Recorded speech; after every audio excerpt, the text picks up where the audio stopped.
4 différences entre l'immobilier aux États-Unis et l'immobilier en France. Bonjour à tous, je suis Julien Reynard d'Investir.us, je suis ravi de vous retrouver pour cette nouvelle vidéo.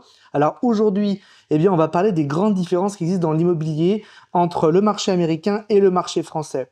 Vous êtes nombreux à me contacter depuis la France, j'ai également de nombreux clients français, donc pour moi c'était naturel de faire cette vidéo aujourd'hui pour les investisseurs débutants qui découvrent un peu l'investissement aux États-Unis et qui veulent comprendre quelles sont les principales différences entre l'immobilier en France et l'immobilier aux États-Unis. Alors dans cette vidéo, je ne vais pas vous donner une, ni deux, ni trois, mais 4 différences majeures entre les deux pays. Ça devrait vous permettre de comprendre notamment comment vous positionnez aux États-Unis et également tirer parti des marchés américains. Vous allez voir aussi que beaucoup de ces différences sont quand même plutôt favorables pour les investisseurs immobiliers. C'est très positif. Évidemment. La première chose qu'il faut que vous compreniez, c'est qu'aux États-Unis, c'est très rapide de devenir propriétaire. Il n'y a pas de délai légal, comme en France, ça peut être le cas sur certaines transactions. Je sais que c'est en moyenne 3 mois pour devenir propriétaire. Aux États-Unis, pas du tout. Il n'y a pas du tout, en fait, de réglementation en ce qui concerne le délai pour devenir propriétaire. Donc, en fait, vous pouvez, simplement avec un acheteur ou un vendeur vous mettre d'accord et tout de suite aller voir un avocat ou une title company, une société de titres qui s'occupe que de faire des transactions immobilières, pour vous préparer les documents et devenir propriétaire. Techniquement, le jour où vous êtes mis d'accord avec l'autre partie, vous pouvez devenir propriétaire. Dans les faits, évidemment, il y a d'autres choses à prendre en considération. Généralement, les avocats ou les title companies ont besoin de plus de temps pour préparer les documents. Il y a un certain nombre de vérifications qui doivent être faites sur le titre de propriété. Et donc, c'est pour ça que généralement, les closings se passent en 30 jours sur une transaction en cash, parfois moins que ça. Et sur une transaction avec un financement, vous êtes plutôt autour de 45 jours. Le gros avantage, évidemment, c'est qu'il y a beaucoup plus de transactions, ça fluidifie énormément les échanges, le fait que ce soit rapide, pas compliqué, et ça, c'est très positif pour l'investissement immobilier. Alors évidemment, quand on se met sur une transaction immobilière en tant qu'acheteur ou en tant que vendeur, il y a un tempo, puisque la transaction est rythmée par tout un tas de deadlines, c'est-à-dire des dates à respecter pour pas être en défaut du contrat. Et effectivement, c'est un petit peu haletant au début quand on découvre les choses, pour aller jusqu'à la date du closing, qui est le jour en fait où le vendeur doit remettre les clés à l'acheteur et l'acheteur doit payer pour faire l'acquisition de la propriété. Pour rappel, quand vous devenez propriétaire aux États-Unis, le vendeur signe ce qu'on appelle le deed, c'est le titre de propriété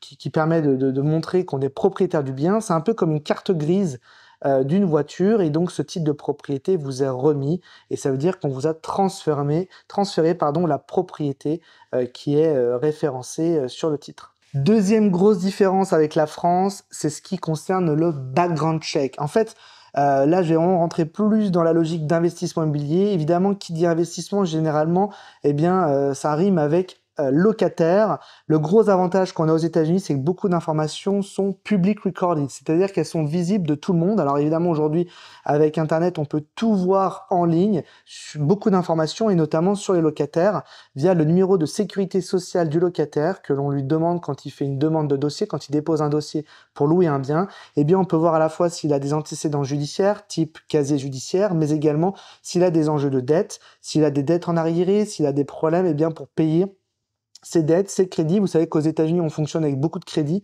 Le système veut que vous ayez du crédit pour pouvoir avancer dans la vie et progresser.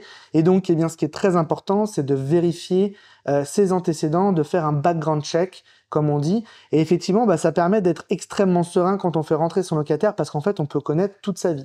Typiquement, des choses que je vois quand je sélectionne un locataire pour nos clients investisseurs, puisque c'est moi qui screen tous les locataires, c'est déjà les dettes qu'il a. Donc, on peut voir s'il a une dette auprès d'un hôpital, s'il a une dette liée à une éducation, un education loan, c'est-à-dire s'il a étudié, donc il a emprunté pour obtenir un diplôme. On voit également son opérateur téléphonique, s'il a un financement sur sa voiture. Voilà, on voit tout un tas de choses par ce système-là. Donc, c'est très sain et ça permet de dire oui aux locataires en toute connaissance de cause. Alors, il faut comprendre que ça, c'est lié aussi à la note sur le Credit Score. Donc, il y a des organismes qui notent justement la dette des locataires et globalement leur santé financière.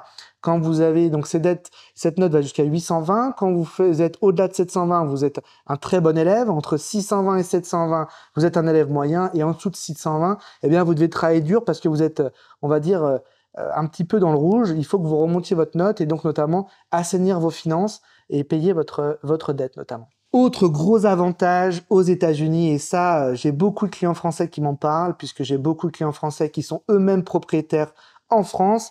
Évidemment, ça concerne les expulsions, les evictions, comme on dit en américain. Alors, aux États-Unis, tout dépend du county et de l'état dans lequel on investit, mais globalement, c'est rapide.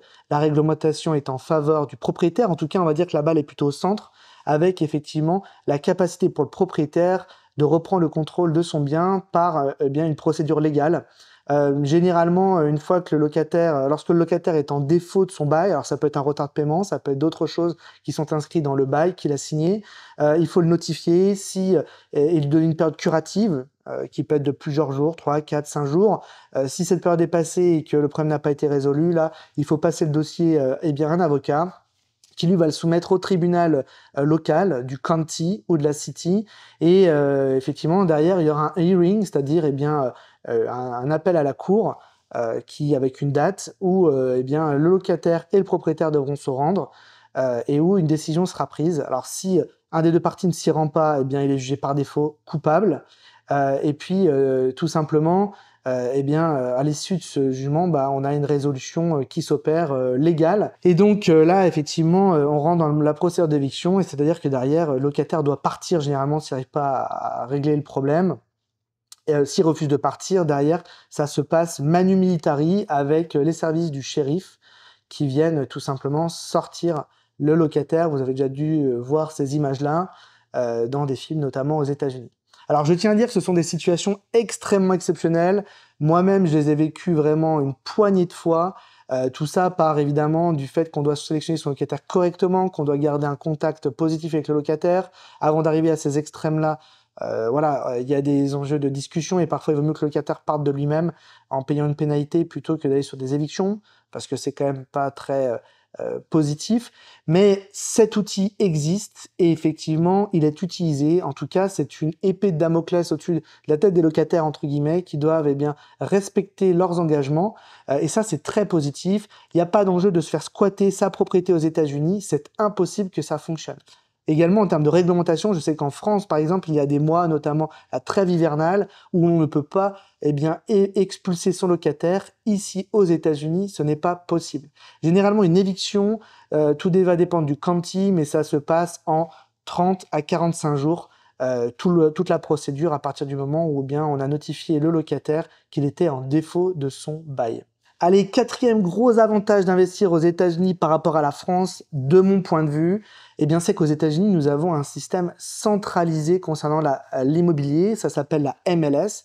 Tous les agents licenciés l'utilisent. C'est un système professionnel qui permet de faciliter les transactions, une plateforme d'échange, notamment pour mettre son bien à la vente, pour mettre son bien à la location. Et donc, c'est là qu'on arrive à faire rencontrer les acheteurs et les vendeurs très facilement. Donc, en fait, ce qu'il faut que vous compreniez, c'est que vous voulez avoir le maximum de visibilité avec votre bien, mais que vous allez voir en fait l'agent Pierre ou l'agent Jean pour le vendre ou pour acheter un bien, pour donner un mandat de recherche, ça sera la même chose. Il aura accès aux mêmes informations, sa rémunération sera sensiblement la même, en tout cas elle doit être négociée entre vous, parce que dans certains cas vous devez supporter la commission, c'est généralement le cas à la revente, à la vente du bien, ça peut être le cas à l'achat également, mais globalement ça vous donne l'opportunité de toucher tous les agents licenciés du pays, mais également toutes les plateformes publiques qui sont ouvertes à tous les acheteurs finaux, puisque la MLS derrière est reliée à toutes les grandes plateformes que vous devez voir vous en ligne, comme Zillow.com,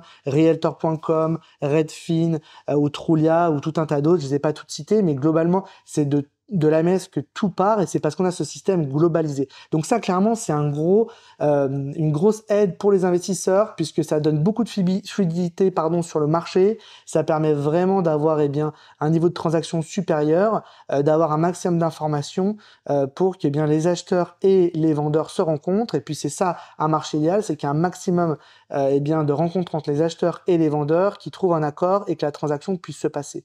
Donc ça, clairement, c'est top et je pense que c'est un vrai plus par rapport au marché français. Alors globalement, vous avez compris qu'il y avait quand même des différences qui étaient plutôt en faveur et positives du marché américain par rapport au marché français. La réglementation est plus simple, plus souple, donc ce qui permet d'aller plus vite dans ces transactions, donc de progresser aussi plus vite sur ces acquisitions ou sur ces ventes.